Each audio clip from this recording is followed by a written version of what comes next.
তো বন্ধুরা, আজকের রূপকথার গল্পের নাম কুলতলির ময়নামাসি। চলো শুরু করা যাক। কুলতলির ময়নামাসি সেদিন উড়ে এলো পলাশপুরে গিয়ে পৌঁছালো শালিক দিদির কাছে। কি ব্যাপার ময়নামাসি, হঠাৎ এলো যে এথা? শালিক দিদি বলল, কাজে এসছি বোন, ভীষণ জরুরি কাজ। ছেলেটাতে বড় হয়েছে, পাস করেছে, একটা বেথা তো দিতে হবে। ও ও, তো খুবই ভালো খবর। তা মেয়ে ঠিক করে দিতে হবে? এই তো, শালিক দিদি বলল। ময়না মাসি বলল, তা যা বলেছিস। তা তোমার ছেলের কি কি শখ আছে মাসি? সে গাইতে জানে, নাচতে জানে, সে ধুলোবালি মাখতে জানে, গরুর পিঠে চড়তে জানে, মানুষ খোকাদের ঠোকরাতে জানে। বাবা, তবে তো দেখছি ছেলে তো অনেক কিছুই শিখেছে। শালিক দিদি বলল, কার ছেলে তা তো দেখতে হবে। বেশ গর্বের সঙ্গে বলল ময়না মাসি। তারপরেই বলল, তা শুধু কথাই বলবি না, কিছু খেতে দিবি? কি খাবো বলো? শালিক দিদি বলল, কি রেখেছি শুনি। কেঁচো আছে, বাদামের খোসা আছে, আখের ছোবড়া আছে, আর জ্যান্ত পোকামাকড়ও আছে। ময়না মাসি বলল, কুলতমিতে আজকাল আমাদের অনেক প্রতিষ্ঠা হয়েছে বুঝলি।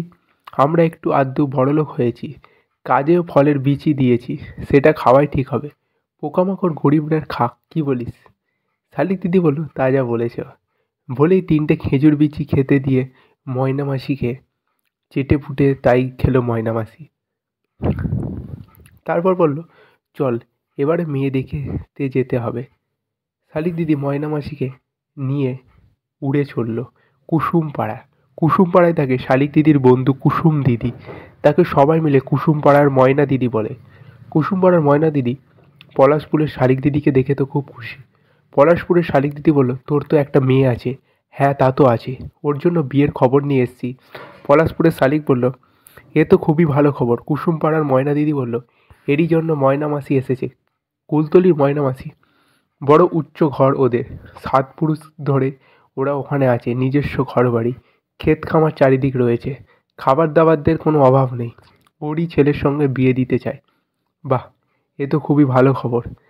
তা কিছু মিষ্টি মুখ তো আগে করতে হবে, বলল কুসুমপাড়ার ময়না দিদি। না না, তার দরকার নেই, পলাশপুরের খেয়ে এসছি, বলল ময়না মাসি। তা কি হয়, 2টো আখের ছিবড়া দিচ্ছি, একটু চেখে দেখ, একেবারে টাটকা। আজই আমরা মেয়ে অনেক কষ্টে বাগান থেকে নিয়ে এসছে, তা শেষ পর্যন্ত আখের ছিবড়ে খেতেই হলো।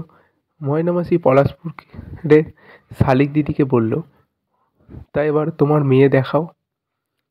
কুসুমপাড়ার ময়না দিদি বলল, মেয়ে এখন সাজ করছে, সাজ হয়ে গেলে নিয়ে আসবো। তা আপনার ছেলে কি কি করে শুনি? কি আর করবে, এবছর পাস করেছে। না না, কাজে ওকে কখনো পলাশপুরে, কখনো শিমুলতলি, কখনো হাটতলায় যেতে হয়। ঘর পৌঁছাতে পৌঁছাতে সন্ধে হয়ে যায়। শুনেছি ওনাকে কুলতলির নেতা হবে। খাওয়া দাওয়ার কোনো অভাব নেই আমাদের ওখানে, ডাল গমের খেতে আছে, কাজেই আমাদের ঘরে সবসময় খাবার মজুদ আছে। পোকামাকড় বড় একটা খাই না, আমরা এখন উচ্চ ঘরে কিনা। বাহ, এ তো ভালো খবর। আমার মেয়ে তবে সুখেই থাকবে, বলল কুসুমপাড়ার ময়না দিদি। হ্যাঁ হ্যাঁ, সুখে থাকবে বই কি, শুধু ঘর দেখাবো আর কাচ্চা বাচ্চা সামলাবো। কাজকর্মে বিশেষ করতে হবে না, এইটুকু বলতে পারি। হ্যাঁ হ্যাঁ, ঠিকই বলেছে ময়না মাসি, বলল পলাশপুরের শালিক দিদি। এরপর আরও 2-3টে কথার মধ্যে শালিক কমিয়ে এসে পড়লো ওদের মাঝখানে। ময়না মাসি বলল, তা আমার নাম কি মা? টি টি টি, বলল শালিক মেয়ে। বাহ, কী কী কাজ করতে পারে? আখের মাঠ থেকে আখের ছিবড়া আনতে পারি, জলে গিয়ে নাইতে পারি, কেউ বললে গাইতে পারি। আর কি কি পারো মা? মাসির বাড়ি যেতে পারি, পিসির বাড়ি যেতে পারি, রেলগাড়ির মাথায় চড়তে পারি, একলা একলা হাঁটতে পারি। বাহ, খুব ভালো, বাহ খুব ভালো, এবার যেতে পারো বাহ, বলল ময়না মাসি। এরপর আলাদা করে কুসুমপাড়ার ময়না দিদিকে বলল ময়না মাসি, তা বিয়েতে কি কি দিতে পারবে শুনি? আমার ছেলে তো পাস করেছে, নেতাও হবে, ওর তো কিছু চাই। বেশ, সজনখালির মাঠে আমাদের নাম আছে, ওটা তোমার ছেলের নাম করে দেব।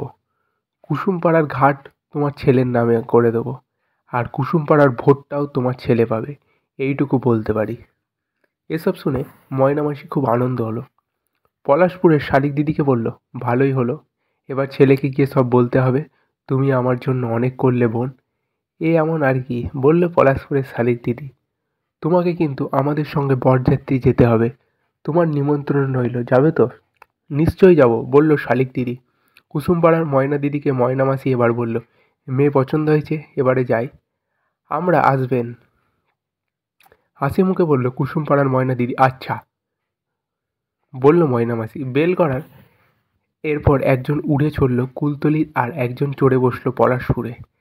সূর্য ঠাকুর তখন পশ্চিমে আকাশ যায় যায় করছে। তো বন্ধুরা, এই ছিল গল্প, এই হচ্ছে রূপকথার গল্প। এই গল্পের নাম কুলতলির ময়না মাসি। গল্পটা কেমন লাগলো বন্ধুরা, অবশ্যই কমেন্ট করে জানাও।